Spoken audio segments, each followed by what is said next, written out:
Hello. Happy Friday. Happy anniversary of Carrie Fisher's passing. I'm just gonna jump on for a little bit today. We're not gonna do a full 2 hour stream probably. I'm just gonna spend a little time and work on this page and hang out. Hello, Derek. Lovely to see you. Thanks for popping in.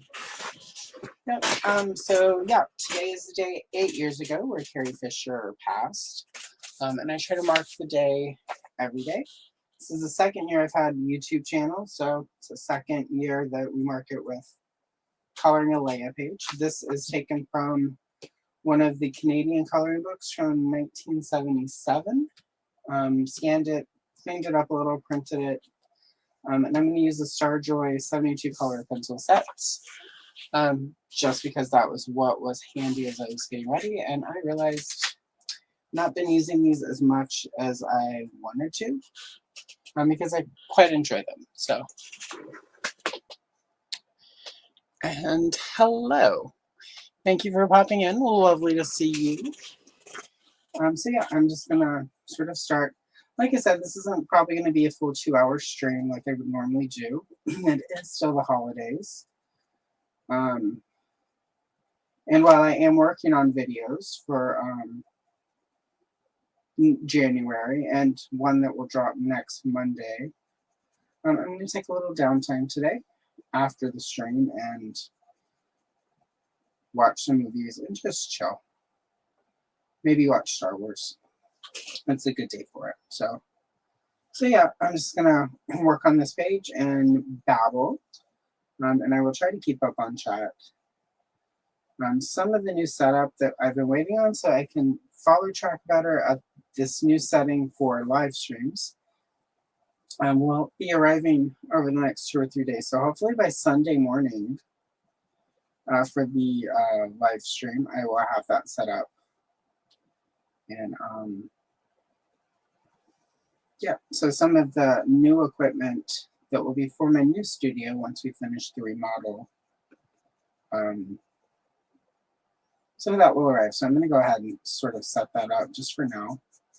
And yeah, so anyway, this is not the most exciting picture of Leia / Carrie, but it's a vintage one, and it's one of her with the star puffs.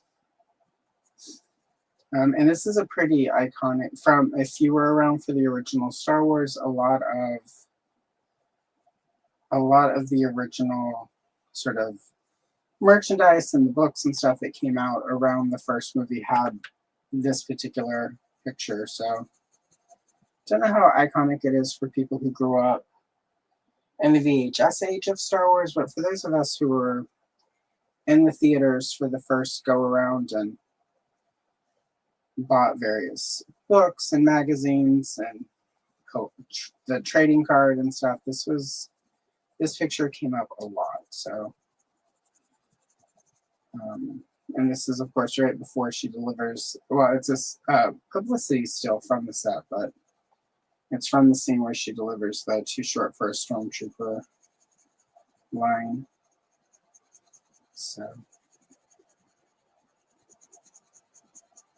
I used to reenact this scene as a kid using my dad's, he had one of those fancy cassette decks and stereo systems. So I popped the cassette tape out and put Leia in it and close it up. I'm sure it had nothing to do with why that stereo had issues with the cassette deck. I think he ever caught me doing that. But yeah, so that I used that because, you know, it was on a stand and there was the equalizer and there were speakers, and the level of that stereo stand that had the cassette deck was the prisoner block, and I would set up the trash compactor from my Death Star playset on the side so I could push them off that shelf into the trash compactor. So yeah, anyway, so yeah, that's quite a bit. Hello, Thanos. Thank you for popping in. Oh, gosh, I'm sorry. And I'm sorry that you're tuning in, but that it's from work. So the nice thing about my job is we tend to take Christmas and then every day after it during the week off. There was one year where it lined up where Christmas was like on Tuesday. That was a really nice week. It was like worked Monday and it was off until the next Monday. So, but that only happens every so often. There was the one year where Christmas was on Monday, and that kind of blew because we were off Christmas and then took Tuesday and Wednesday off and then had to come back Thursday. So I enjoy getting days off. It's one of the only things I miss from like high school / elementary school / all of that, and even college, was getting actual time off with the holidays. That 2 weeks every year at Christmas was the best. Like you just left, and then you didn't have to go back to after New Year's. And if it all fell at just the right point, there was one year where it worked out to be almost like 3 weeks because of how New Year's fell. That was a great year. It's like Christmas was on Monday and the New Year's was also on Monday, so it was like we left like on a Wednesday and didn't come back until the Wednesday after the first. Glorious.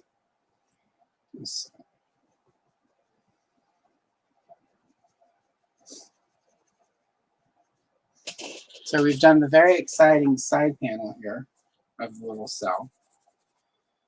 And there are 4 of those, so a lot of this is going to be really exciting. But I want to get the gray down, and then I'll go in. It was technically black in the movie. I looked this still up this morning, and most of the cell is black. So I'm going to go in with darker colors, but let's go in with probably red and just sort of add a little color to it. It's art. You can get a little creative with it. Or maybe purple. I'll probably use a darker purple, since purple was Carrie Fisher's favorite color. Which is why, if you ever wonder why I use so much purple when I do Princess Leia Carrie Fisher shorts, that would be why, because it was her favorite color.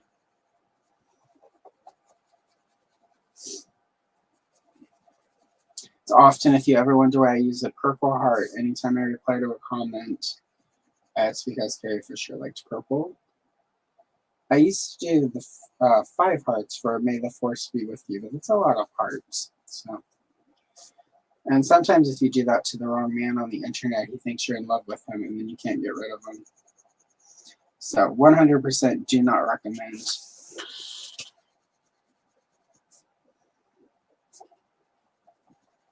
There you go. Just do all the boring gray, and then we'll go in and add some fun color.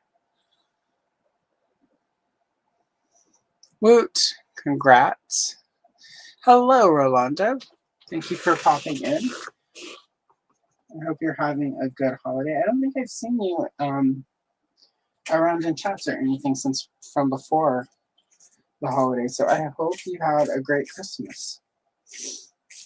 And thank you for popping in. Muchly appreciated. And I'm just going to keep this boring gray. We're going to get the boring gray all down, and then we'll have fun with the colors. So, actually, I didn't know what pencil set I was going to use when I use this. So the paper I printed this on isn't actually the best for the Starjoy set.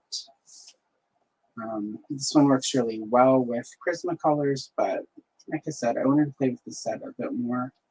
I did the video with these, and then I've done 2 or 3 coloring, a couple of shorts with it, and otherwise haven't played with it. I've gotten really bad about just grabbing the Prismacolors, which is one of the reasons I want to start doing. I'm going to start doing more videos where I try different sets, just so that I can play more with all of these sets that I have acquired over the last 2 years. Easy to get into an art rut. Well, especially because every pencil is a little different, and they all react differently depending on what paper you use.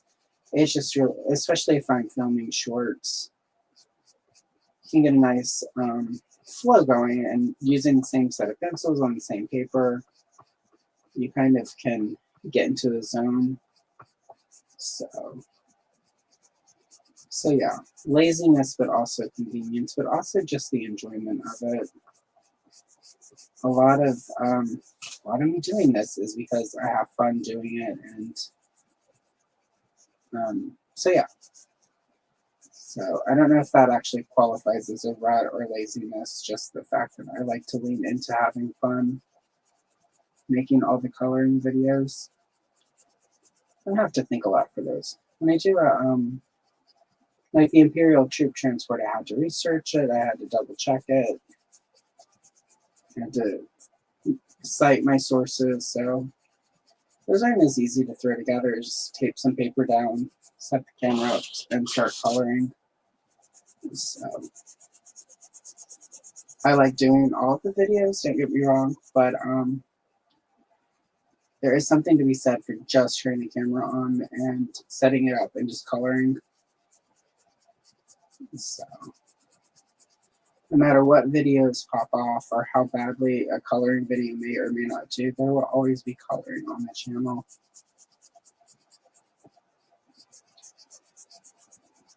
There we go. All right, getting there. Gotta get past all the boring gray. But we will be here. I'll be here at least until this page is done, so. It's doing all, these pencils are doing all right with the paper. Again, it's just I'm not as used to them, so you can't really go in and do the exact same technique with every pencil, as unintuitive as that may seem.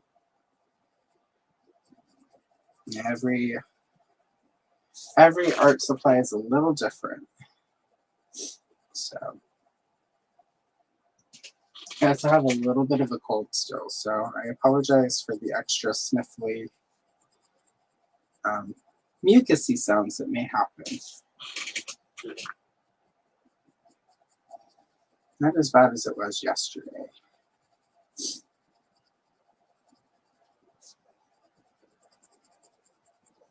Part of adjusting to the new place is realizing that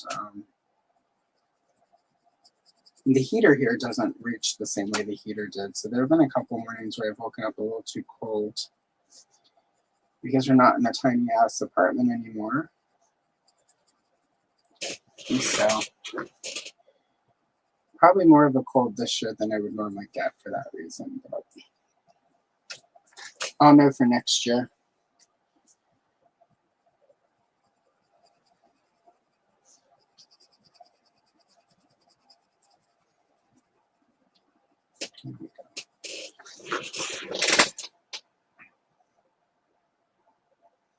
This pencil set is Starjoy. It's a 72 colored pencil set. There is a video of me testing these on the channel. It's about 2 or 3 months ago. There is a link, an affiliate link. I get a small commission, but this one is one of the budget sets. I got this set for less than 20 bucks. And I gotta say, usually when you get a set of pencils for less than 20 bucks, you know, sorry, at least a 72 set, you expect they're not gonna be as good. And I would say, like, this is it's a really good budget set. Like, me not using them as much is more just that I've gotten so used to Prismacolor and I lean into those so much. But I would definitely be using these more if I weren't prone to, I'm a Taurus, so I'm prone to like what the most comfortable, the most easiest, the most convenient is. So for those who believe in astrology, but there are certain traits that are true, which is why a lot of people do believe. I don't know that I believe to the extent where I would read a horoscope and, you know, go play the lottery with those numbers. But I think there are certain traits that can sort of be proven through astrology. But anyway, yeah, I just don't use them as much as I want to. And it's a pretty good set for, I think it was when I got it, like on sale for like 16 bucks. I don't know what it is today, but there's an affiliate link that should take you right to them. Just because there is a Starjoy Gold set, which is a little bit more expensive. I have that set also, and I've used it quite a bit. Just not as much for the channel. For the channel, I just, again, because there's a filming schedule, I tend to stick to Prismacolor, so I know exactly what to expect from those. But I'm going to start trying to branch. At least for live streams, I'm going to start trying to use more of the sets. I'm going to do more videos where I try out all the sets, because I have 2 or 3 that I bought and have not opened, which is really ridiculous. But I also am always looking for like the perfect set of colors or the perfect pink, and every so often if I'm feeling disgruntled with a particular pink, I'm like, well, I'll buy this set, and I bet the pink or the violet or the red in this one will be the perfect red, and then I forget to try them. So this box, one of the things I did like when I tested was there's a pretty nice range of grays in it. And some pencil sets do not have a good range of grays. And because I color a lot of Star Wars, grays are important. So everything is gray in the first trilogy. So, there you go. Let's get this cell in here. Even though in the movie this is all pretty much black, I'm going to go in and put like some colors and stuff in these little lights or whatever they're supposed to be.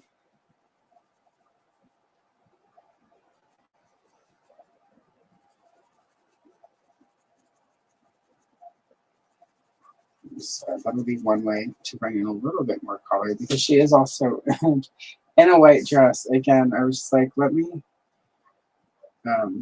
first Star Wars movie is my favorite Star Wars movie, and it's my favorite Leia costume, but it's pretty much like white. So there's not a lot of... The Bespin gown is my second, just because of all the reds and the golds. Which the short I did that I released today to celebrate Carrie's passing, that one was the Bespin gown. That's my favorite to do for coloring. So even though all the Jedi costumes have a lot more color, they're also very like sort of earth tones. So they're just, I don't know, they're not as exciting. Actually, I'm not as big of a fan of Return of the Jedi as some people are. It's okay. Like, I watch it, I enjoy it, but it's not my go-to. If I'm watching Return of the Jedi, it's because I'm doing a day where I watch all 3 of the original movies, or I'm doing the entire, all 9 episodes. I actually think I've watched, people will be really mad when I say this, I think I've watched Last Jedi more than I've watched Return of the Jedi over the last, what, it's almost like 8 years since Last Jedi came out. 7, 8 years. So I watched The Last Jedi more. I actually enjoy rewatching that one more. Again, I know people don't like it, but we don't have to all like the same things. Return of the Jedi is your favorite Star Wars movie. I'm glad you have one that you like. And I don't begrudge you having a favorite movie that isn't my favorite movie. So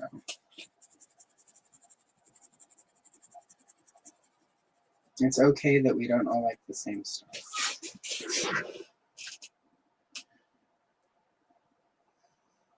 Oh, interesting. Do you if you can draw, you could probably color. It takes practice. I used to be, believe it or not, I used to not be very good at coloring. It was all really flat. It was like when we were kids, you know, everything would just be a flat color, and then I started, and that was something my art teacher would often sort of back, you know, when I was a kid, she would hammer into my head, like, you have to Depending on what it is, if you're just doing sketches or line drawings, then it's fine. But at the time, I was doing, like full pieces that had color, and it was just like I was doing them very flat. And she really was just like, you have to. And it's only been within the last 3-4 years that I finally it finally clicked what, like not to make it so flat and to shade and to layer color. And so it's, ironically, a big part of that is doing this channel is just sort of when I'm not drawing the picture, it's been a lot easier for me to sort of lean into that side of it and get into the headset of, shading and how to use color to make a page pop. So anyway, but again, it also is because I was able to make time to do all of this. If you don't have time, it's really hard to work on any sort of art beyond, what you have time for. So if you just have time to draw and do pencil drawings, then I do not begrudge that. But I don't think it's that you can't color. I think it's just you haven't had time to develop this skill. So that is my Christmas wish for, even though Christmas is over, that's my Christmas wish for you, Orlando, that you get all the time you need to work on art, whatever shape that is. So I think everyone's a little bit happier when they get to work on art. I mean, if you like doing art. For people who don't like doing art, I'm sorry. I'm really sorry if you don't like art. I think everyone is better off if they have some sort of artistic expression. So.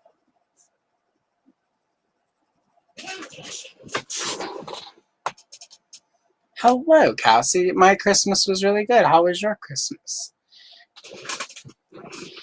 And Oz, I missed you as well. Hello, Oz. Good to see you as well. Thank you for popping in.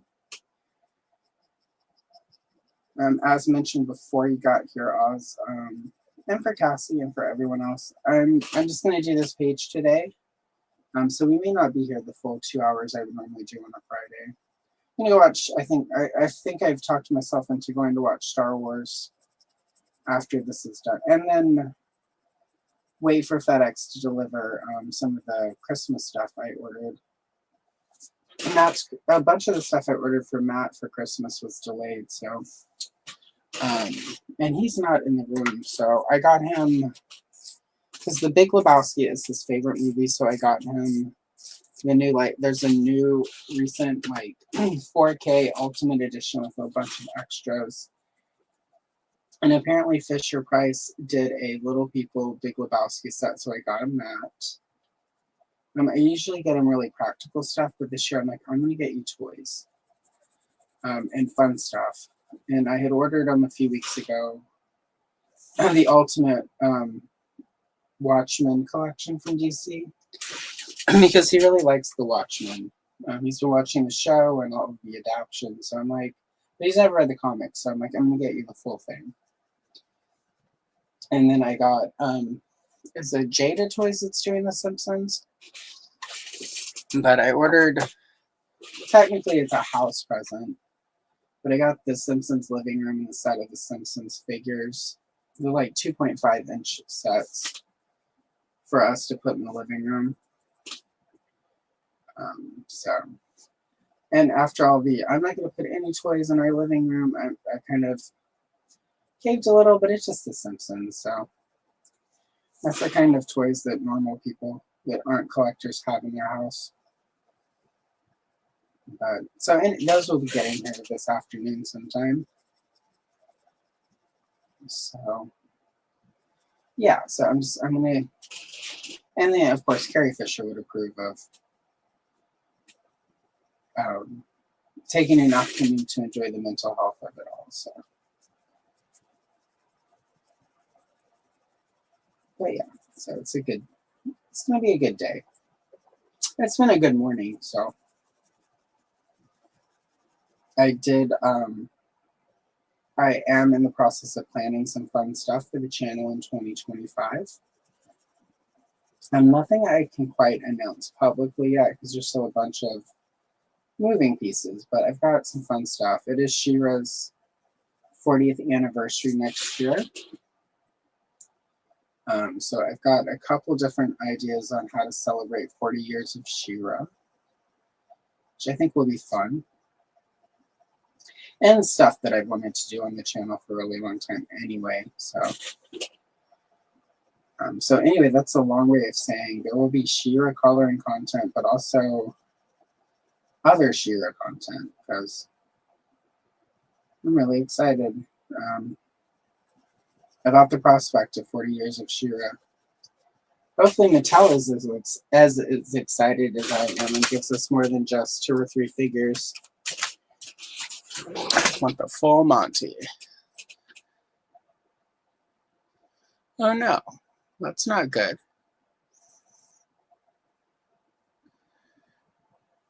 I'm sorry to hear that.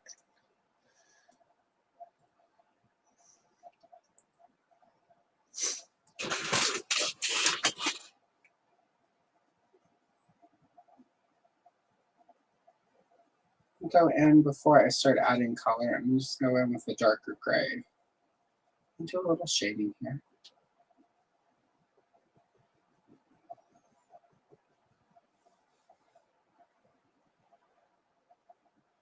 I need to figure out, though, what I'm going to do in May for Star Wars month.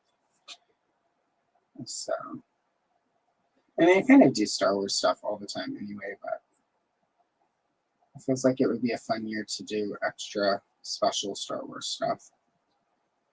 So, if anyone has any ideas, feel free to send them to me.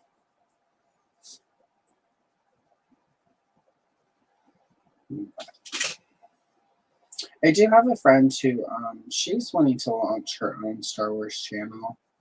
And what she's planning on doing is doll customizing.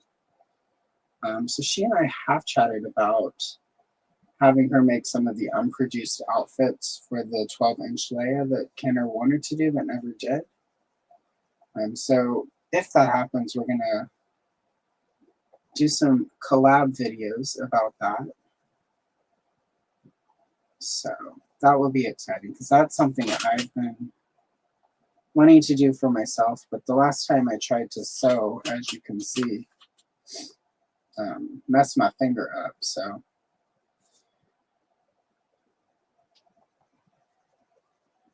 and let me tell you, putting a needle through your finger when you're sewing is not fun. So 100% do not recommend. I did that back in April and it's still all grody. So I wear a Band-Aid so you don't have to see the grody. I'm very generous that way.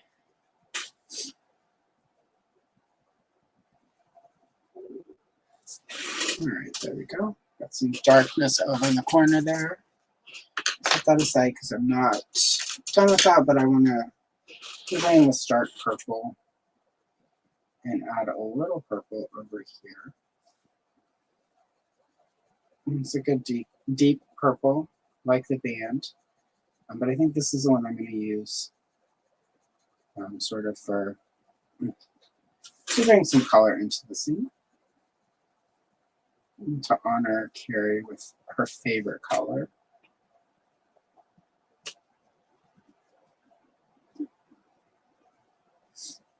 There we go.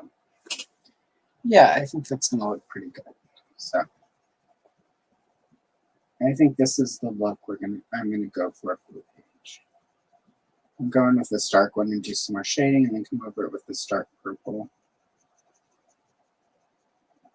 I will say the one thing I'm noticing about the Starjoy Gold right now is that I'm not getting as good of a blend as I would get with Prismacolor here. But that's fine. I just need to adjust for that. And I do sort of remember that from the test video that I couldn't necessarily get as many layers of blending. Most people don't probably do the layers that I do, so for most people that's not even going to be much of a concern. But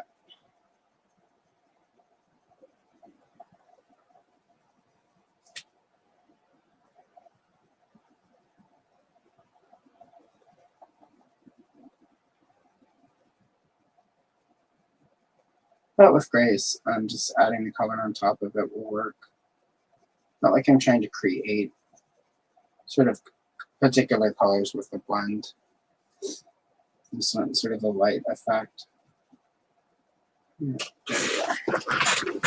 Okay, that looks pretty good. Hello, Todd. Lovely to see you. Thank you for popping in. I hope you're having a good day. I think I have seen you. I think I saw you in chats last night over at Lawrence's channel, but if I am misremembering, which is entirely possible, but I hope you had a great holiday. If I haven't already said that. And if I saw you and I didn't say that, I'm just obviously a little forgetful. So, all right. Yeah, I like how that looks. I think that's going to work well. And again, this is supposed to be black or dark gray. I'm going to cheat. I'm going to use lavender light here. And again, it's just I want to bring a little bit more color to this than it has. Since I'm not doing this page to be accurate or anything, we can have fun with it. I'm not trying to match the movie scene per se, so. And if I were, I would be using a lot of reds because it does seem like there was a lot of red in the room. Like the floor and the overhead lights had like a red thing happening. So, but again, Carrie Fisher's favorite color, purple. We're going to use the purple today. The Space Mom would have approved.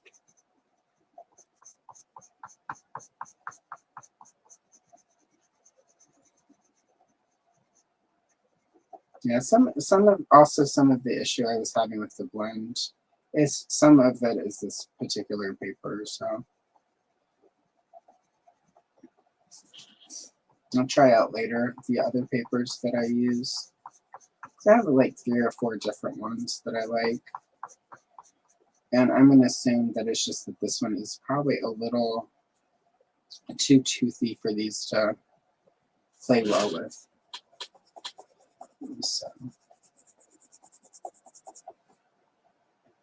that's sort of the other advantage of me doing all the shorts and all the coloring videos I do is I get to try lots of different paper.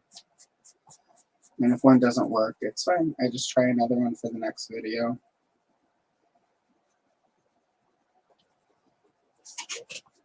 Trial and error is your friend.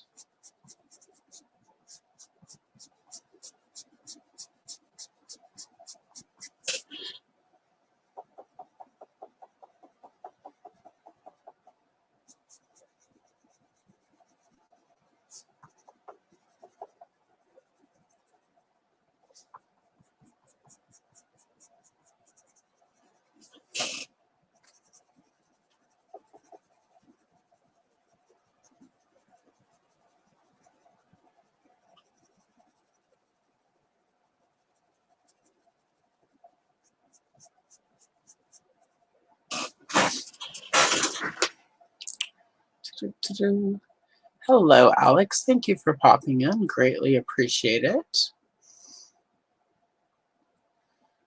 Excellent.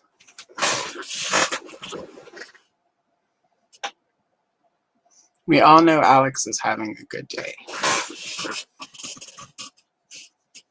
Alex has a good day every day.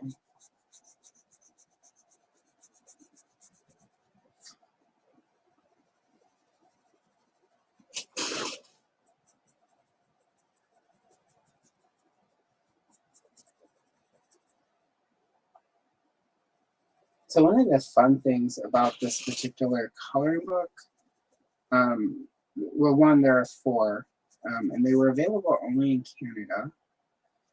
They weren't here in the US. And they were made, Kenner of Canada basically got art students from a university in Canada to come in and do the art. So the art in this is either decent or not really good at all. I'm working on videos for about the Kenner coloring books. And some of it is really, like this, they probably did by dropping tracing paper over the publicity photo and tracing it. There are a couple like that, but there are also some where they were obviously copying off art from the Marvel comics. And some of it is just really bad. And they go for a lot of money in good condition. I spend quite a bit, way more than I, ideally ever would spend. And some of the art is just, it's so bad that I laugh at it. Because obviously they were just moving as quickly as they could to get some product out. But some of the art is really pretty. And, when I do the flip, I'll do full video flip throughs of those books. So everyone can enjoy them without having to spend a lot of money trying to track them down. But there are 2 or 3 pages where whoever was tracing them just gave up. Like I can tell they traced it, but it was just the worst trace job you have ever seen. See if I have one sitting over here. I do. All right. So I have one of them right here. So this one's pretty good trace job, right? This came from the cover of the first issue. One of them, no, I think this one was issue 3 or 4 of the Marvel series. Here we have just a random trace of somebody shooting a laser, probably Han Solo. So these are pretty good. The line art on these are not bad. Let's see if I can find one of the super bad ones. Like this one's not bad at all. Again, but it's probably traced. And this one at some point will be a coloring video in some capacity.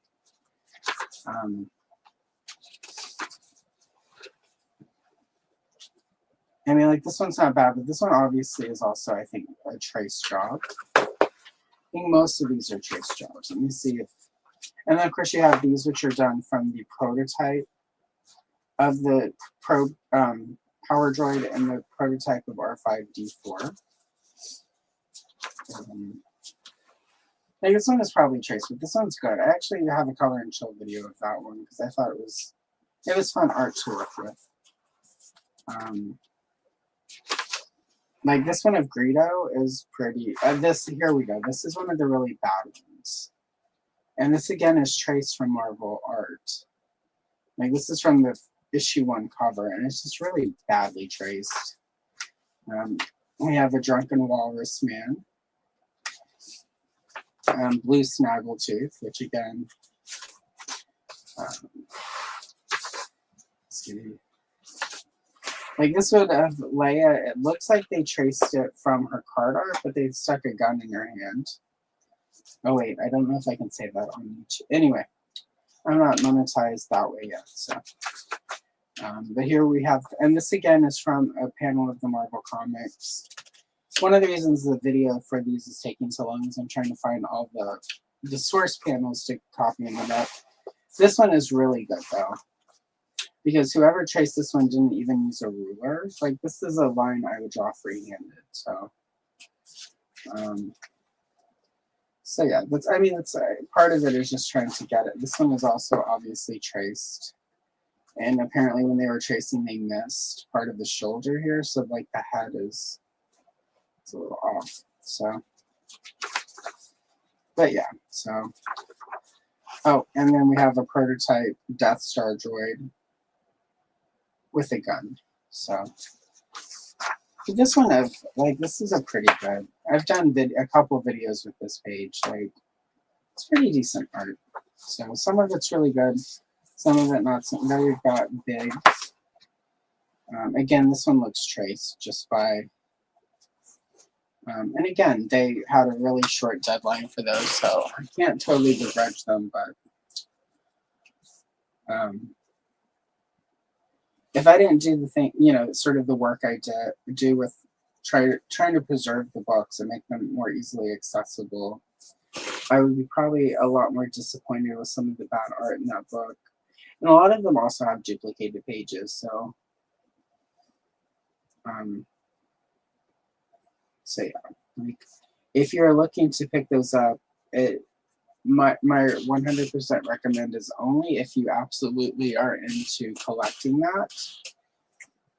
If you're just getting them because you want particular pages to color, hit me up on the social media and I'm happy to share scans, because there's no reason for you to overpay, for any of these books.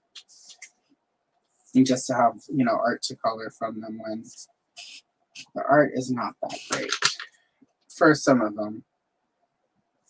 And a couple of them aren't necessarily worth picking up because so many of the pages are duplicate or flipped.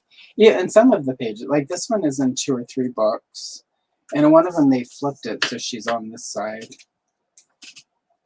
Again, they just were trying to get product out quickly and back. It's not like nobody expected that almost 50 years later some bitch would be on the internet coloring pages, talking smack about the art that they did.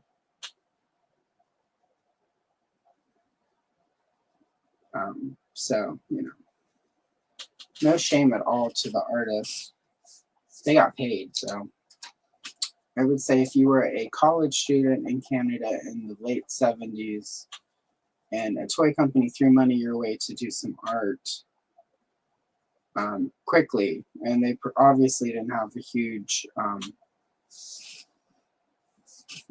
quality, it didn't have to be super good, obviously. Not a bad deal. I mean, if somebody offered me that deal now, I would probably take it. So, all right, there we go. At the back panel. Hello, Andrew. Lovely to see you. Yeah, I started. I'm about 2 or 3 years behind because I only read the Star Wars stuff and trade. But there's pretty good stuff. I've enjoyed most of the new things that Marvel has put out. There are a few that were kind of like, eh. But overall, I've enjoyed the Marvel relaunch more than I did most of the Dark Horse stuff. I don't know. A lot of the Dark Horse stuff for me never quite landed. Like, I'm glad for everyone who enjoys like Tales of the Jedi, Tales of the Sith, all the stuff set thousands of years ago that Dark Horse did. I never quite cared for any of that. I thought that was all pretty. It felt very fan fiction-y to me. And again, there are a lot of people who really like that stuff. So, again, that's good for them. Everyone should have the Star Wars they like, and just because I don't like it doesn't mean it's bad. It's just not for me. But I've really enjoyed most of the Marvel stuff that they put out since taking the comics back in like, I think it was around 2000. They did it right before or right after The Force Awakens. So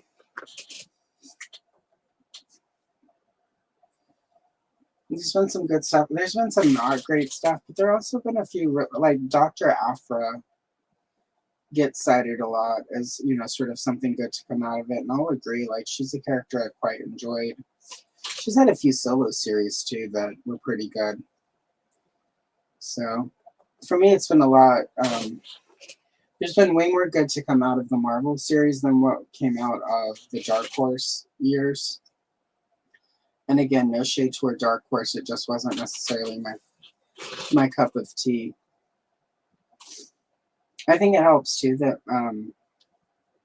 Marvel sort of started right after A New Hope and then told, like right now they're... the last set of stuff I read was posted, like, immediately after Empire Strikes Back. I'm a little behind, so it's possible they've passed Return of the Jedi at this point. I should catch up with that in the next time I do go to the comic shop. I should try to find the next couple of collections and start picking those up. But yeah, there's been some good stuff. And again, maybe I've also liked the High Republic stuff, which I know some people haven't cared for. I've enjoyed it. I thought it feels like Star Wars to me, which is, I think, some of the things I didn't like about Tales from the Jedi and Tales from the Sith back the Dark Horse were doing. It never necessarily felt like Star Wars to me. Whereas High Republic feels like Star Wars to me. And I've quite enjoyed it. I know some of the usual suspects have not cared for it because, you know, there's a rock and it has pronouns and oh my god, pronouns, but you know, but I've enjoyed it, so it just means it's not for them if they don't like it because the rock has pronouns. I mean, frankly, the rock with pronouns in Star Wars does kind of feel like it's ripping off the rock people that Keith Giffen created back in Legion of Superheroes. But, you know, that would be me expecting some of the people who have these big opinions to actually have read comic books and be aware of what used to happen in comic books. So, anyway, it's my big hot take on it.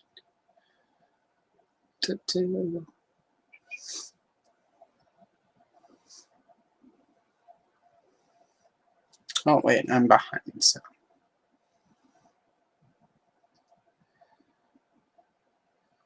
Yeah, I liked the Legacy with Cade Stark. That was pretty good. I don't know, all the old stuff. Dark Horse stuff, and I didn't care for all of the, I did not like the Dark Time series that they did. I thought it was ironically too dark. Because my personal feeling is Star Wars is not dark, and it should never get too dark. And anytime they try to get really dark with Star Wars, it's going to feel off to me, because Star Wars was never about, Empire Strikes Back has sort of that dark ending, but it's not like that dark. And the Dark Horse Dark Time series was really dark. It was really unfortunate. You know, the darkest thing that happens in the prequel trilogies is obviously what happens with the younglings. And then, of course, there's the Tusken Raiders and Attack of the Clones. But even those are handled in a really specific way. So it's dark, but it's not that dark.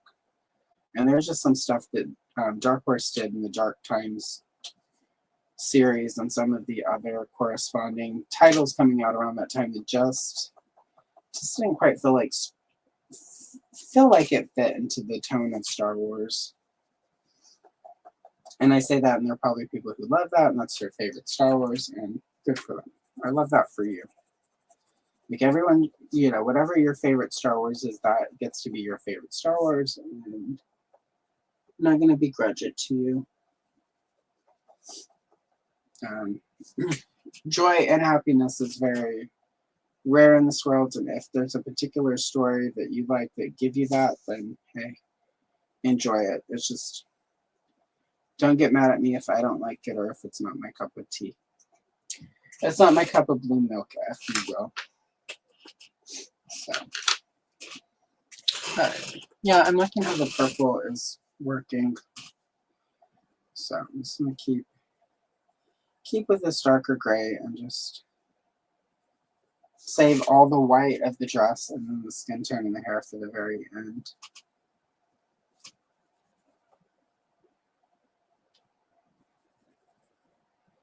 But yeah, I don't know. It's like the Dark Horse, I enjoyed it because anytime there was a series Dark Horse did that I didn't like, it meant I didn't have to buy it and I could spend that money on other comics. So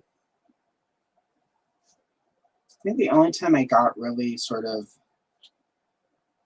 shitty fan mindset was right when I gave up on the New 52, because I was really, really disgruntled and butthurt about all of that. Because, at that point I'd been buying, monthly comics, since like middle school, with a break or two here and there based on, like when I moved to the Pacific Northwest, there was about a year where I didn't buy comics because I was busy not having a job and trying to pay rent. But otherwise, other than a few breaks like that, I always always bought monthly comics. And so at first when I gave up on the New 52 because I just wasn't liking it, I felt pretty bitter about it for a while, and then I got over it because it was just like, that's money I'm saving. And to be honest, at that point I was buying every DC comic that was out, so like I was just spending too much money on comics and I wasn't actually enjoying a lot of what I was reading before the New 52. So it was a good reminder, like, I don't need all of this, and if I'm not liking it, I shouldn't be buying it.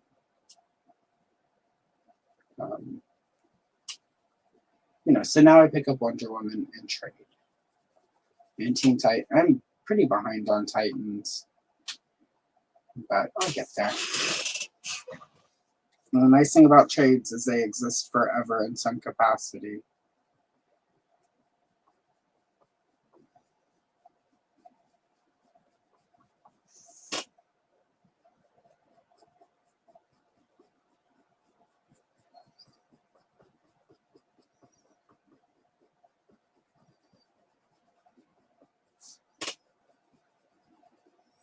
Not being very successful, but I was hoping to try to create almost like a black metallic look for this back panel. It's not quite coming out the way I wanted it, but that's all right. It just means I need to practice with this set more.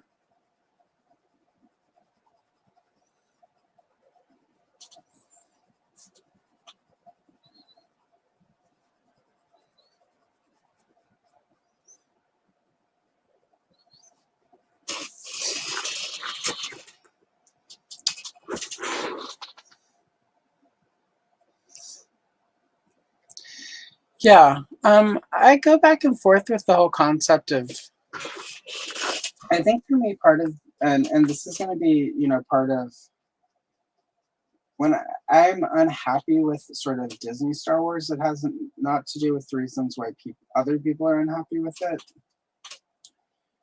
For me, Star Wars is this about the Skywalkers family. So the prequel trilogy was fine because Anakin, Padme, that's Skywalker's story. The parts of the I enjoyed the sequel series enough. Like, it's not my favorite Star Wars. But what I disliked about it was that it ended in a way where the Skywalker story is over, and Disney was pretty clear, like, this is the end of the Skywalker saga. But for me, Star Wars is about the Skywalkers, and that was the one thing I liked about that series, was it was Cade Skywalker. It was the Skywalker saga in the future. Because George Lucas's original title of Star Wars was Star Wars from the Adventures of Luke Skywalker. Like, all of the episodes are supposed to be, about the Skywalker family. And I get on one level why Disney is wanting to sort of open it up and tell other stories, and I get that, but the whole, like, the Star Wars saga is over, like, the Skywalkers are over. Like, I don't know. And I know there are people who are like, yeah, like, let's hear about the rest. I don't mind that there are side stories. That's always been Star Wars. Some of the best books of the expanded universe were like the bounty hunter stuff. The stuff set in Star Wars where Luke and Leia, Anakin, etc. weren't necessarily focal to the story. It was like the side stories. But for me, like, the point of Star Wars is the Skywalker family. Like, if you're telling stories that are set in that galaxy that aren't Skywalker, that's not necessarily Star Wars. That to me falls into sort of George Lucas's original idea, which was the Journal of the Wills, WHILLS. And the Star Wars and, you know, Luke Skywalker story was part of that bigger narrative. And like, so that's sort of, I guess, and that could be seen as nitpicky, I guess. But for me, that was sort of, it's called Star Wars, it needs to somehow involve the Skywalkers. If you want to do a whole series called The Journal of the Wills, then great. That definitely is not Skywalker centric. But for me, Star Wars is Skywalker centric. And it's okay. It's not for everyone that it's like that. And there's a lot of stuff happening in Star Wars that plays well for people who want something more than Luke and Leia and Anakin and any kids that they might have. So.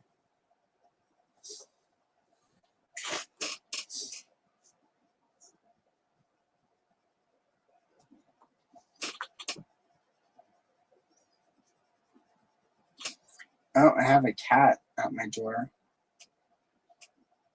They have not gotten used yet to the fact the door to this office closes.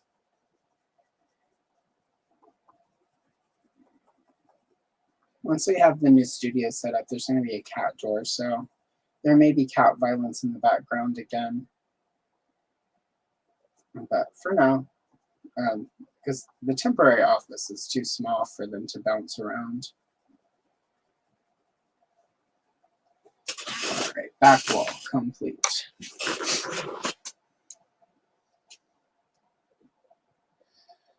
Oh yeah, I enjoyed a lot of the Asajj Ventress stuff. There's some good stuff there. Yeah, and overall, that's the sort of stories I'm also drawn to. I like, sort of like, I don't mind a good epic tell, but I like the sort of smaller microcosmos of it, like, you know, like if I'm watching a movie about World War II, it's far more interesting to me if we're focusing like on a family or a group of characters, or, you know, it's their drama with the backdrop of, if it's fiction. If it's nonfiction, that's different. But for fiction, I like the small, the human, the family. I like that sort of, with the bigger scope of it sort of played out against the background. And again, that's just a narrative choice I prefer. It's, you know. Yeah, for me, that's one of the interesting things about sort of She-Ra's story is that, you know, She-Ra, basically Adora has given up going home to her family to stay on Etheria and fight because she was brainwashed for all those years and helped enslave Etheria and keep them under the control of the Horde. So until she makes that right, she has to stay on Etheria and fight for what's right. And for me, that's a very human, small scale, even though technically because of her being She-Ra and sort of the power and her role in all of it, she's sort of, sort of grander than technically the commoner. At the same time, it's a very human, sort of story that She-Ra tells. Like, Adora is busy making amends for all the wrongs she did, which is, I think, part of why, for me, Filmation She-Ra I enjoy it more than I enjoy Filmation He-Man, because there was some real weight to Adora's story, and there was some real, like, Princess of Power had more than just, bumbling evil warriors versus He-Man, and He-Man wins. There were times where She-Ra lost. The rebels didn't save the day every time. And sometimes it was all about sort of a small victory in regard to the fact that they still haven't actually freed Etheria. So, I don't know. It's sort of, I guess, I don't know if that's telling about me as a person, that's the kind of drama I prefer, but it is what it is. So, and that's, you know, for me, that's part of the story of Star Wars. Like, farm boy Luke, you know, Leia's royalty, but at the end of the day, like, you know, she loses everything, but continues to fight. She never gives up. Like, there are a lot of people, like, you know, if you were to blow up their planet and everyone they knew and everything that they, you know, their family and everything would just give up.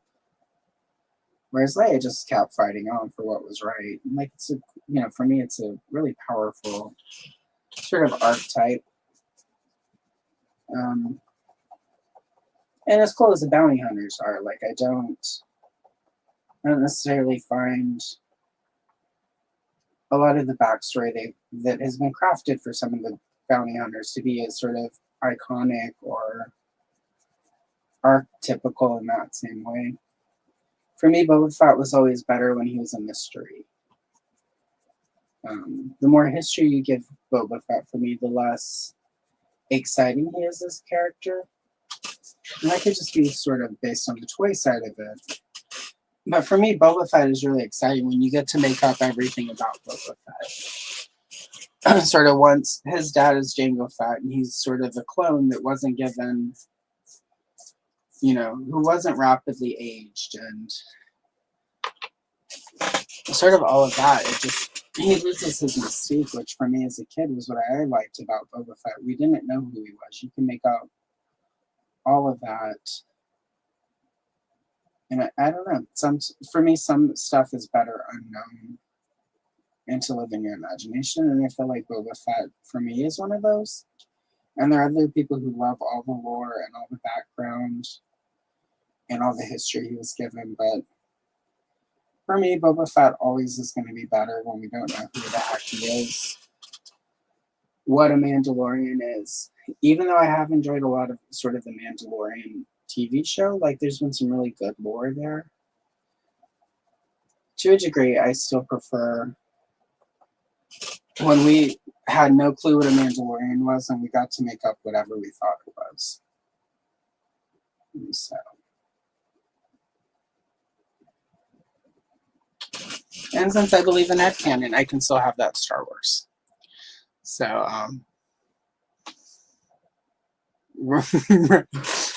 yeah, like, Randor is kind of a little bit. That was, I will say, that was for me one of the funny things about sort of some of the chatter around Revolution/Revelations was everyone like, oh, they did King Randor wrong. And it's like, if you were paying attention during Filmation, he was always kind of a jerk, guys. Like, Randor always like, if only my son was as good as He-Man. It's like, sir, he's your son. Like, everyone can see it. He doesn't even wear glasses. This isn't Clark Kent. You're just so blinded.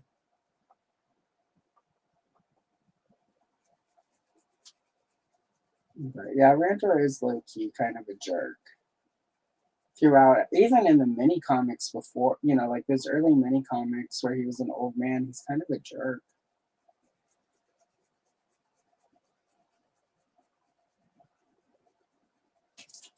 There we go. All right, that looks pretty. That looks much nicer than I was expecting it to look. So that's always a good surprise. And I'm just, let's see. Oh wow, we're at 1 hour and 4 minutes. I did not expect this little boring box and this white dress would take longer than an hour. So I'm gonna keep going until I finish it, or we hit 2 hours, whichever happens first. So it's what Carrie would have wanted. Me babbling about everything that comes into my head and the art of it. So.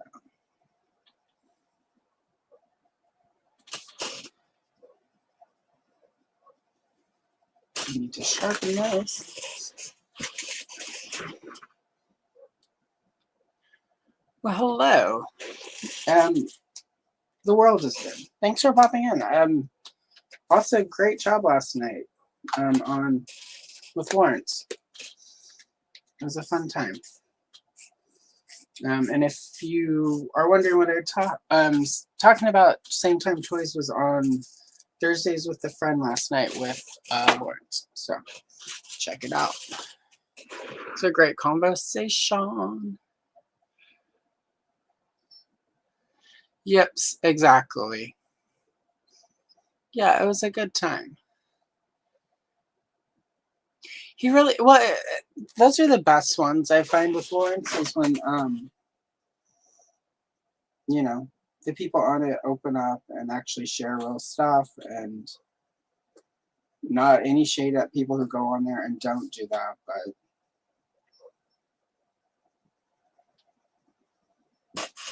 I think so much of our time on the internet is spent not realizing that actual people are behind channels and behind usernames and behind the person you see in chat. So that's one of the things I appreciate about what Lawrence does with Thursday, is sort of giving us that chance to realize that we're all real people and we all have our stories. So yeah. But yeah, I'm back to this. It's weird.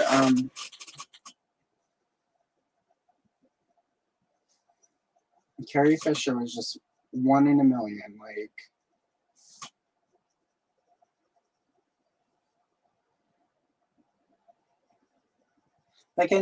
Like I normally would feel really shallow if sort of a celebrity death hit. But for me, Carrie Fisher was more than just a celebrity. Like, Princess Leia was my first big hero as a kid. When I was a teenager going through some stuff, her book, Postcards from the Edge, was really important to me. Throughout my 20s, her other books were super helpful. So, I don't know, I learned how to be a sassy, sarcastic person because of Carrie Fisher and Princess Leia. And there were times as a kid where pretending I was Leia was how I powered through some awful shit. So you gotta always sort of grateful to the existence. There's a lot of stuff George Lucas sort of dropped the ball on over the years, but I will always be grateful for him giving a template for a character that sort of Carrie Fisher took and ran with, and that I'm also really think for also, gosh, I'm getting caught up now. Sorry. I also think that she was really wise for a long time, where she got out of the way and sort of she wasn't sort of out there talking about Leia for, there's a good 10-15 year period where she didn't really, and some of it was during the time when Star Wars was sort of dormant, but also some of it was in the 90s when Star Wars first started really coming back. She wasn't out there talking about, she just sort of let Leia be Leia. And to be fair, that was also during some of the time where she was really getting in touch with and figuring out how to navigate her mental illness and life and having a baby and sort of everything that goes with a real life. But at the same time, there are a lot of people who in her situation would have been way more hands-on at the time, and the time where she was hands-off was the point where Leia really started becoming an icon, sort of more than just a character in a movie. So sort of always appreciate that, whether she intended to or not, the time where she took for herself allowed her room when it was time to sort of come back and finally embrace being Leia and what Leia stood for, that she was able to come back and do that. Because she did not always, and if you've watched any of her, wishful thinking or read any of her sort of stuff post 2000, she did not always appreciate sort of being Leia and being sort of having that as her thing, and the marketing of her face. And you know, that's got to be weird. That's not something anyone had any sort of real reference for prior to Star Wars. It's just that you would be a Pez dispenser, you would be a doll, you'd be an action figure. You know, if there was something they could put your face on, they would. And that sort of just, and then have it just last for decades where, you know, like her mom, there was some of the research I've done, there was never a Debbie Reynolds doll, but there were paper dolls. There were, you know, it was sort of that old style of fame, but it all sort of faded. Like, you know, the Debbie Reynolds paper dolls were big for, you know, a year or two, but then it faded. And so the type of fame that, you know, where it's not really even about Carrie Fisher being famous, it's that the character is famous, just kind of hadn't existed. So neither she nor Mark Hamill nor Harrison Ford really had any sort of, there's no, you know, now there is, of course, because of Star Wars and other big movies, there's sort of a blueprint on how it works and what to expect. And so, I don't know. I hope on the sad day where I am no longer on this earth, and that it can be said that I attained at least a small measure of the humor and the grace that she was able to obtain through a lot of really messed up stuff and a lot of bad decisions. So, I mean, because I think we can all agree marrying Paul Simon is probably not a good decision. So yeah, that I hope that when it finally happens, when I finally shuffle off the mortal coil, I can at least feel like I attained a small measure of that grace. And if not, at least I tried.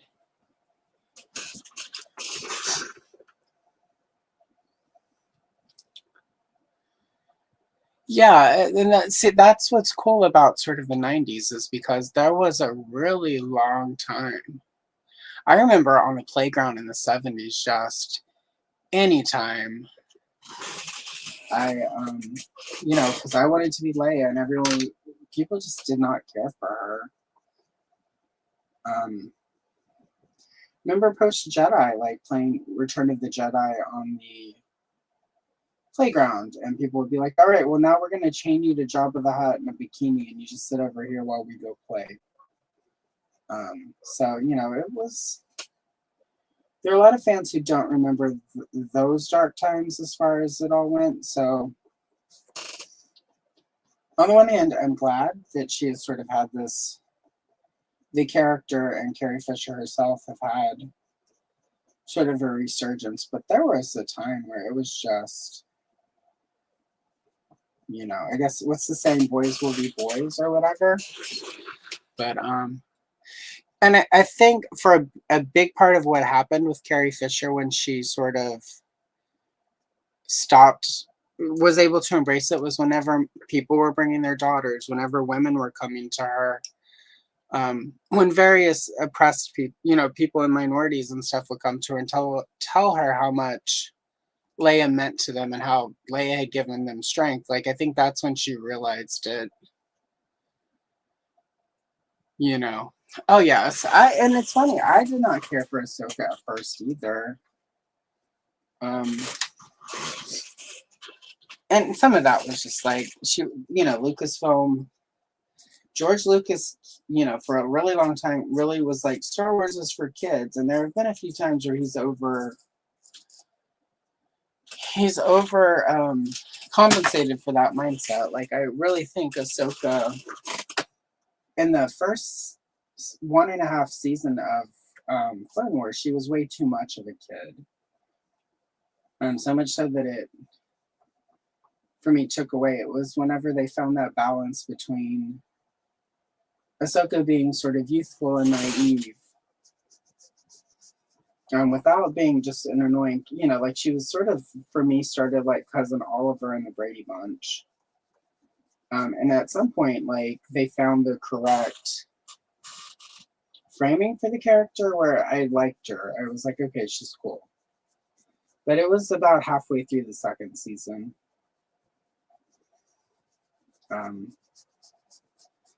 Again, it was just like, oh, we have to, and I think it's the same thing that kind of happened with, I like Rebels a lot, but like the first season-ish of Rebels, it was really like, they were really trying to pretend only kids are going to watch this show. And then once they just sort of accept that anything with Star Wars is going to have sort of much wider demographic appeal and like start writing stories that are smart. Like Rebels started writing really smart stories and Clone Wars started getting really smart. And that's when I started to like Ahsoka, like when she, and a big part of liking Ahsoka was her sort of rebel storyline. I thought adult Ahsoka, who's been through some stuff, I found really, really interesting and really compelling. So, but I was, early on, I was an Ahsoka hater. I was just like, I don't understand, you know, like, why do we need this character? This doesn't add. And I was really happy to be wrong.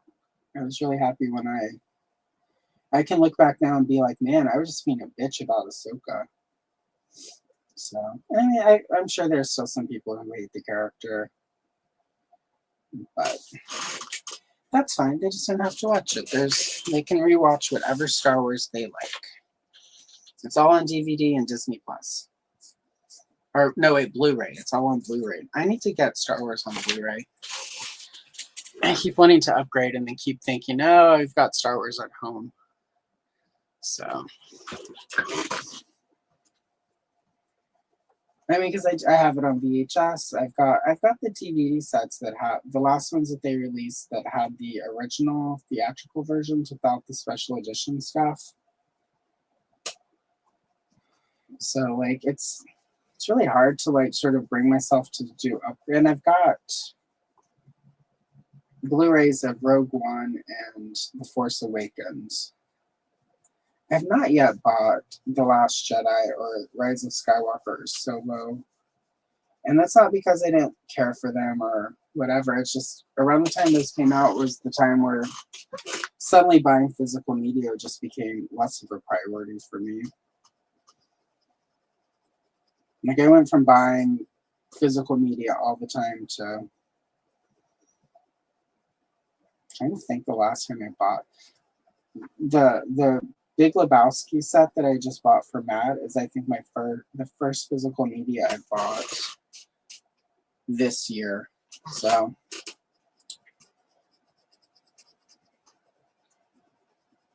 yeah, so I need to pick those up. So I will probably order those next week. I also think I need to reorder my copy of Attack of the Clones because last time I watched that, it feels like it was glitchy. I mean, at this point, it is like a 20-year-old DVD, so widescreen. Back when you had to buy either full screen or widescreen on your DVD because it just wasn't a setting. Goodness. Oh, technology.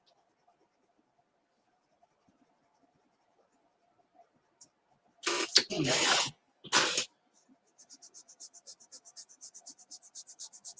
a little bit more purple up in here. All right, there we go.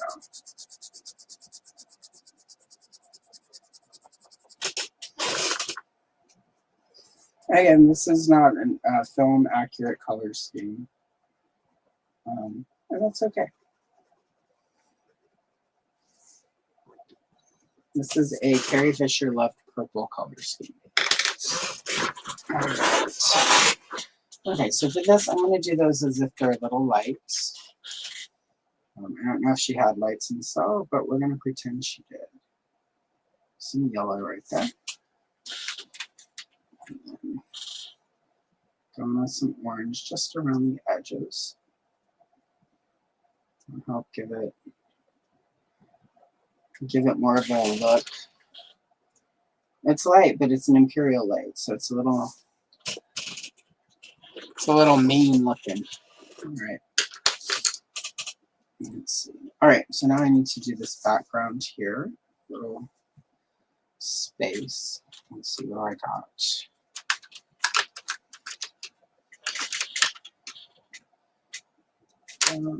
And this is Terre Verde, so I'm going to assume it's a gray-green. So, yeah, it's got a greenish hue too. So I'm going to use this grayish green in here. Just to give it a little bit more variance.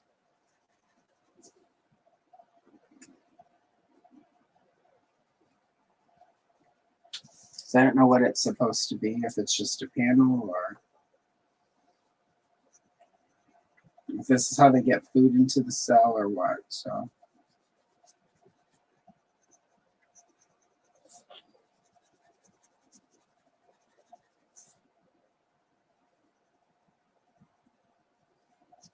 there we go.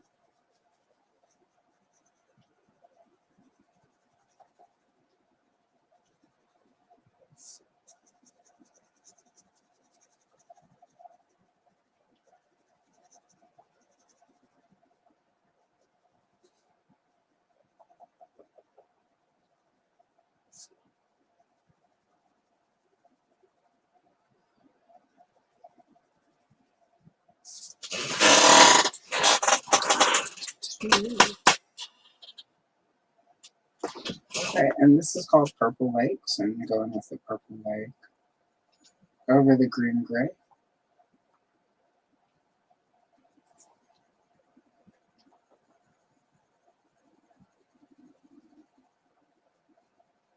All right. Yeah, it works.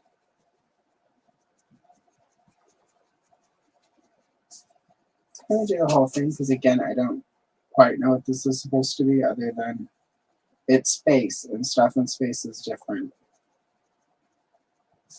So I'm going to do that.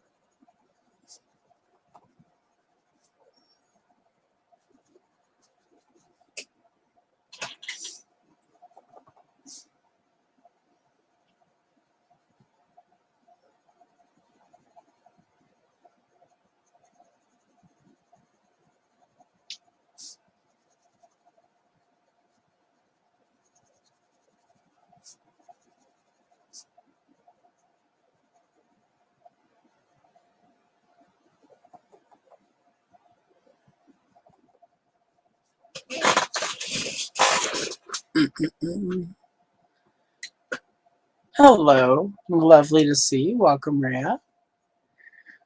Ray. Exactly. Yeah, it was a pretty good year. I think for overall, all things considered, 2024 was not bad. Could have been a lot better, but it wasn't as bad as it could have been. It was the best of times. It was the worst of times. So.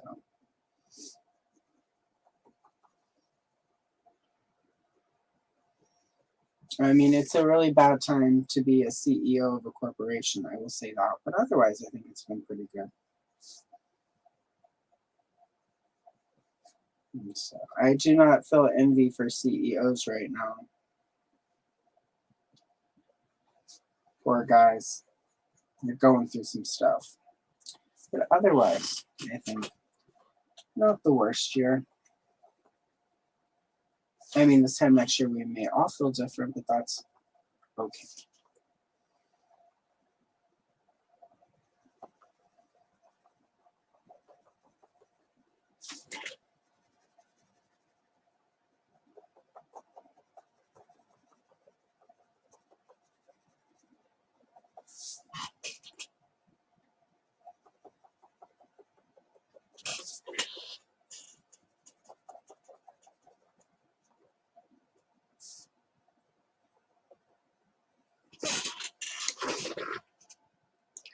Hello, Carol. Lovely to see you. Thank you for pop. Oh yeah, Drake is not having a good year. We love that for Drake, actually, though.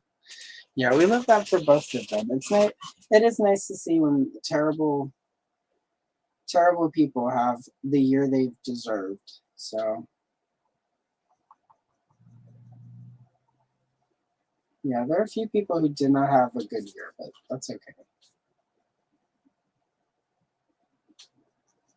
Not everyone can have a great year. But yeah, poor Drake.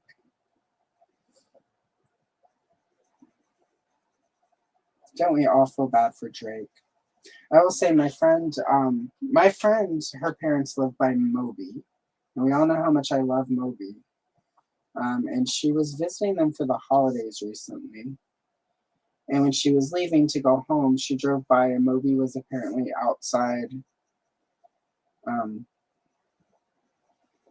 and she said he looks like he was not having a very good day. So I will say it's good to know that you can make a wish even at my age and Santa still listens. And Moby was not having a good day. So poor Moby.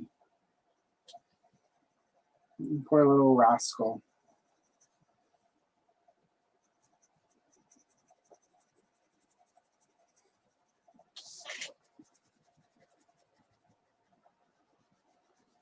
And she said she felt like he was getting a download directly from me. And I was like, yep, I hope so. I hope that's the case.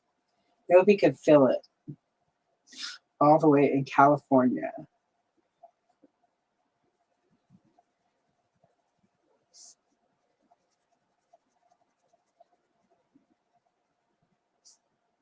And somebody the other day, like, I really like Moby's music. And I'm like, no, you don't.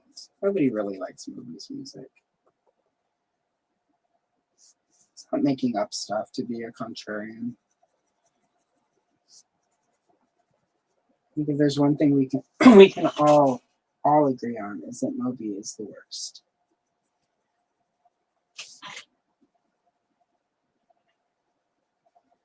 We all put politics, religion, class, etc. We put it all aside. I think we can all agree Moby is terrible.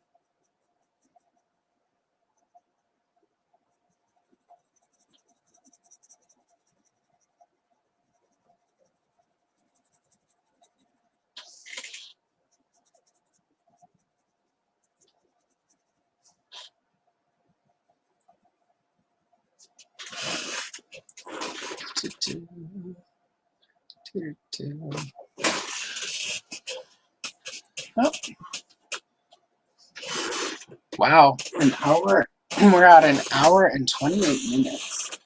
And to think, I did not think this page would last. Like I would get a full 2 hour stream out of this page. So this goes to show you. It's not one thing, it's another. That is one thing I have not done this holiday. Every holiday season, I watch the best of Gilda Radner because I got that on VHS for Christmas, like in 7th grade, I think. It was one of my gifts I wanted because I was still am, but a huge fan of Saturday Night Live. And for everyone who like sports and stuff, and you like every year you're watching the draft and stuff, that's how I am with Saturday Night Live when they announce like the new cast. Like that's like my sports ball. But first in it was 7th grade.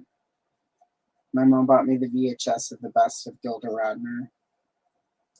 So every year since between 1980, whatever that was, and no, I haven't watched it yet, but I'm going to. I think I'll watch Star Wars and Gilda Radner. But Rosanna Dana was the best. If it's not one thing, it's another. Either you don't know how to breastfeed your baby or Bo Derek grosses you out at Tiffany's.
All right, there we go.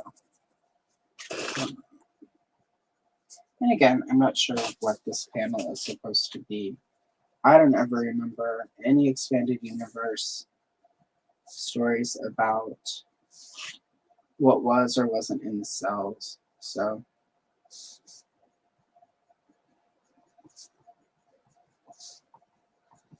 put some texture in it and call it good.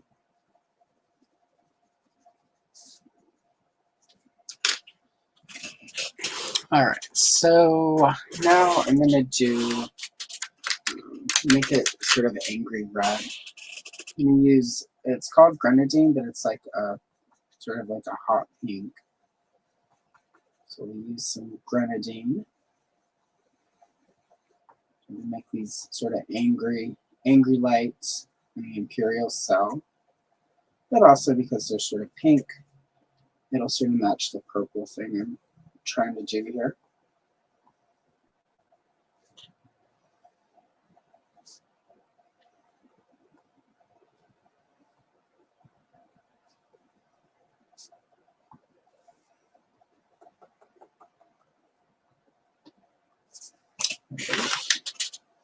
I'm going to go in with a rose pink and just sort of smooth that out. Make it look like some sort of angry pink light thing. There we go. Excellent. All right. Now all that's left is Leia herself. So this paper this is on is slightly off-white. I don't know if the white pencil is actually going to show, but we're going to try. It's still too white for the white pencil to show up. But I'm going to use that as sort of like a base coat. So when I go in with the pinks and the purple to do shading, there's a little something for it to grasp onto.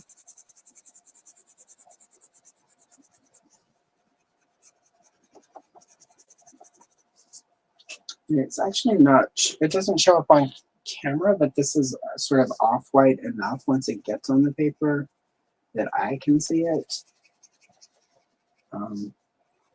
But it's not going to show up on camera. No, it's okay. It doesn't need to. And again, it's mainly just there, so when I start layering some of the pinks and the purples, there's something for it to hang on to.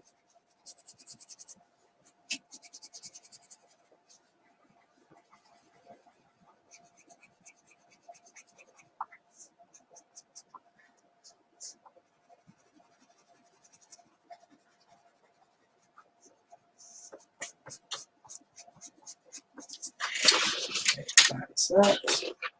I'm going to start with this lighter pink first. So I'm going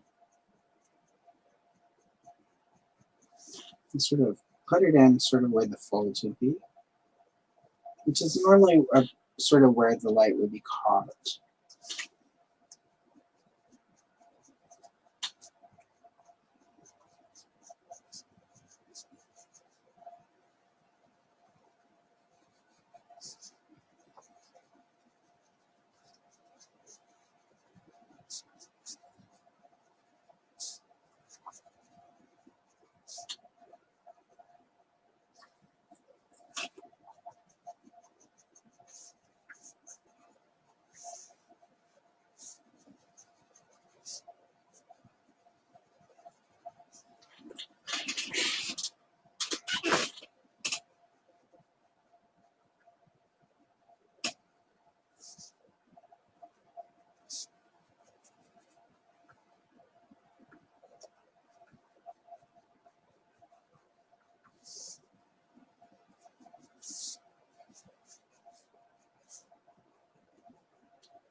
And go in with the darker one just on top of that lighter pink.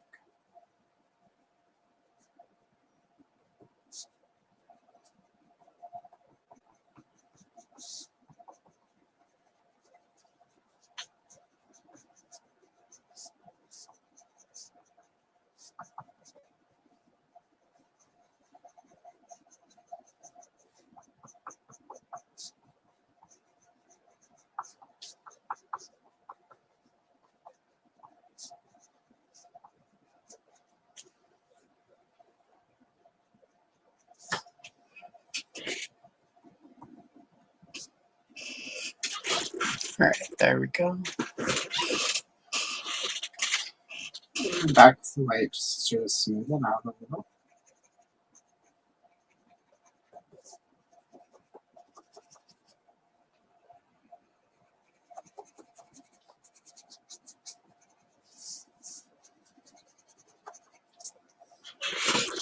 All right, there we go. All right, skin and hair. So for the skin, I'm going to use Naples Yellow Light, which is just the first layer of it.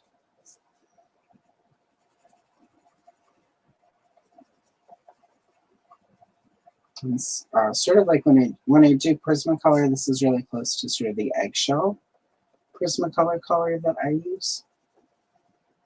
And so use that sort of to build all the other color off of. Normally I would next go for like a brown or a pumpkin shade. I'm going to actually use this Flush Deep, which is sort of a very orangey flush color, because that's going to tie in, I think, better with all the pinks and the purples. So normally I would go sort of more brown, or maybe even a sort of a yellow that has sort of like a beigey tone to it. But because I'm going with the pinks and purples, I want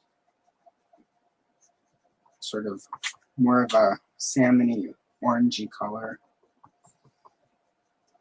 than a earthy orange.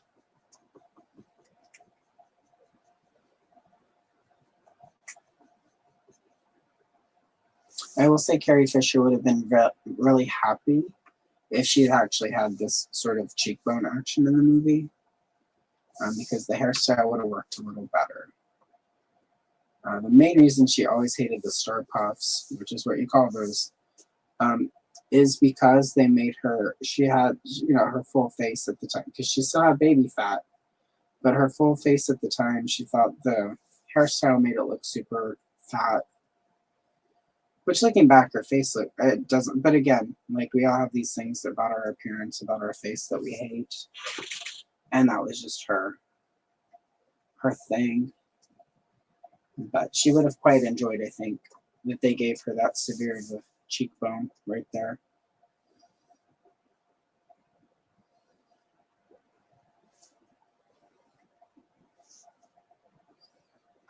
And just use this to sort of, where the natural shadows of the face would be.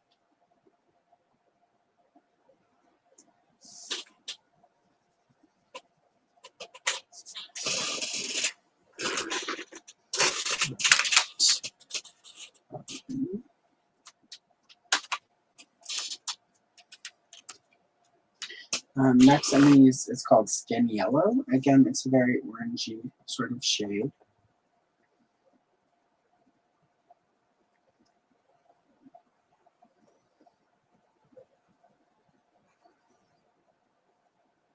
Use this to sort of blend out some of that other one I put down. And smooth it down.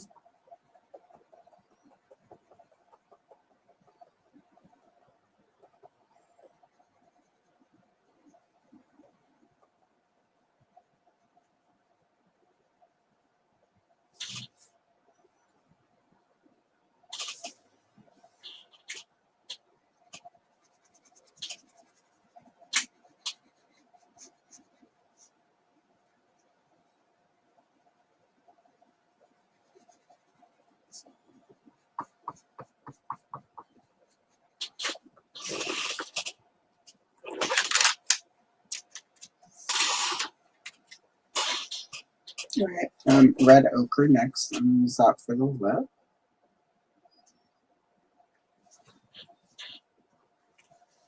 I'm going to lightly put a little bit in for the cheek.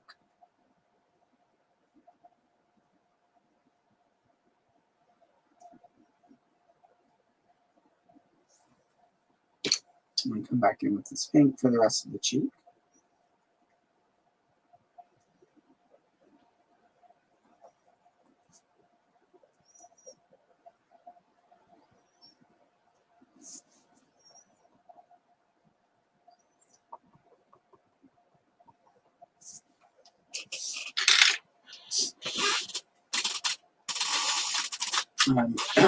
For her actual like eyeshadow, it was a very peachy orange for the eyeshadow through most of the movie. I'm going to use Terracotta, which is more of a brown, but it's got sort of an orangish hue to it. And I'm going to just go back in with that skin yellow right on top of that.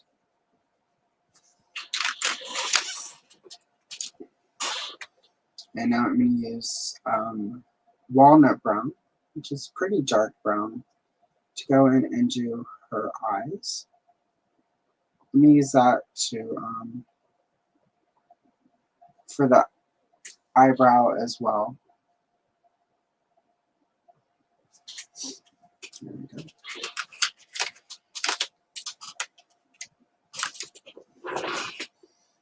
All right, and then that just leaves the hair. I'm going to start with cinnamon. I'm going to go in really light with the cinnamon.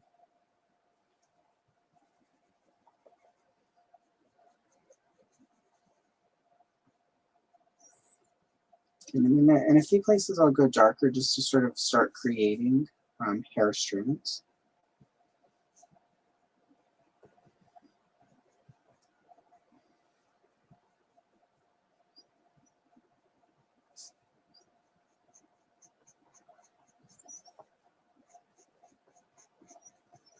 And the hair pieces they used for the star puffs in the movie had a lot more red and sort of auburn in them than Carrie Fisher's actual hair has, which is why sometimes it looks fairly red despite the fact she had fairly dark brown hair at the time.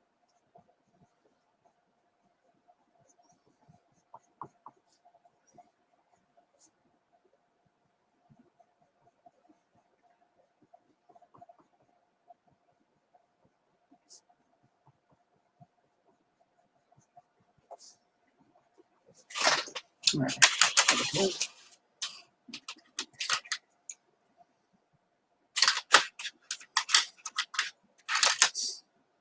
This is called Indian Red. I'm going to use that to go in and create a little bit more.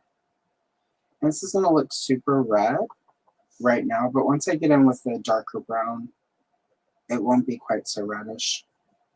But it should help to mimic sort of that red, that reddish look she had in her hair in that first movie.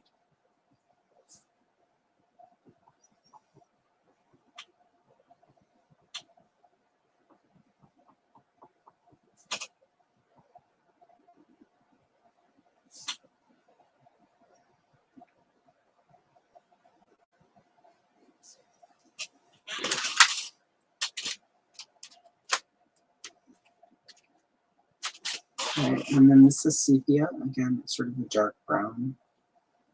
So I'm going to go in with that and sort of start bringing that red and that cinnamon, the Indian red and the cinnamon together.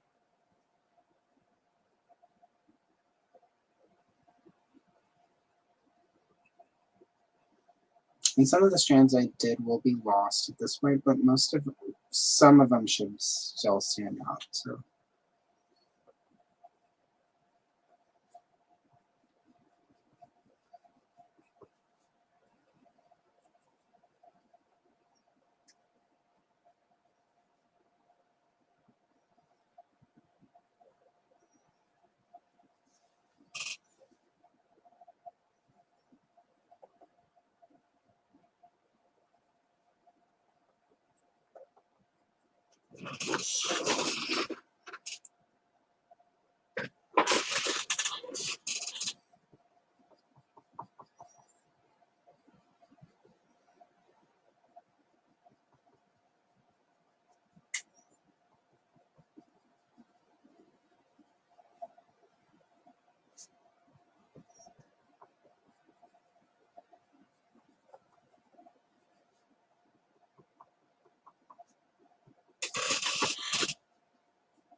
Okay, and now I'm going to go back in with the cinnamon and then just add another layer on top.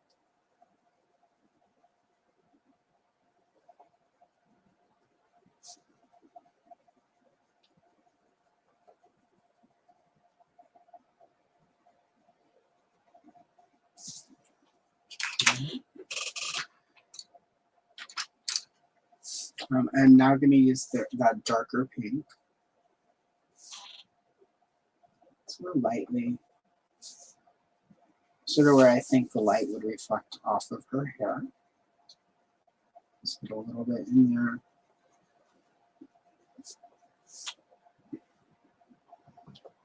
And put a little bit of the pink onto her skin.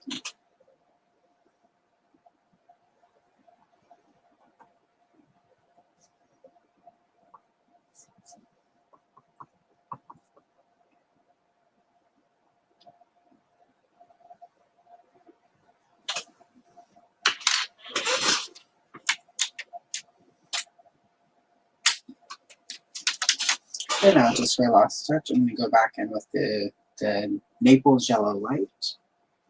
And I'm going to use that to sort of blend all of the different colors I put into the skin, sort of blend it down.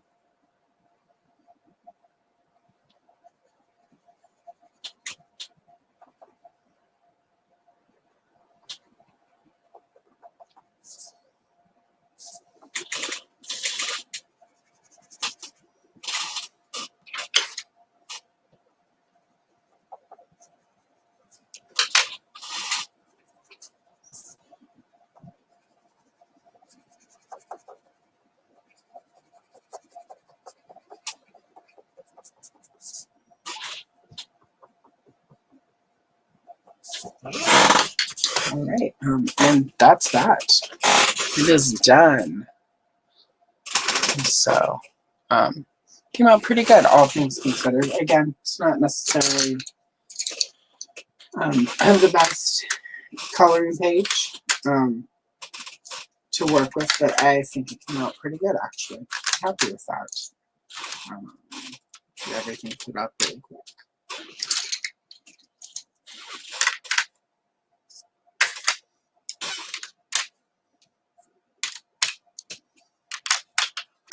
All right, so that is that. She is done.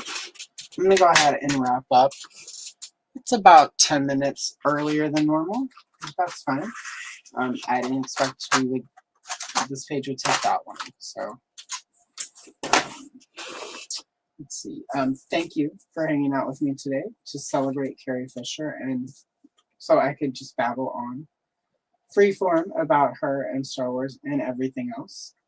I will be here Sunday morning, 11 a.m. at the normal time. I'm doing the second to last page of the Masters of the Universe 1984.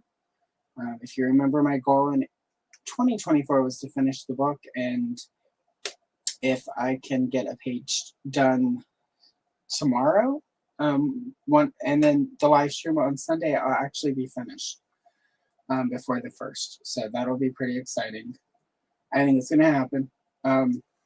But join me Sunday, and it's a page with Evelyn riding a dragon, and we'll wrap it up. So thank you. I appreciate you hanging out with me today. And I will see you in the next one. Bye.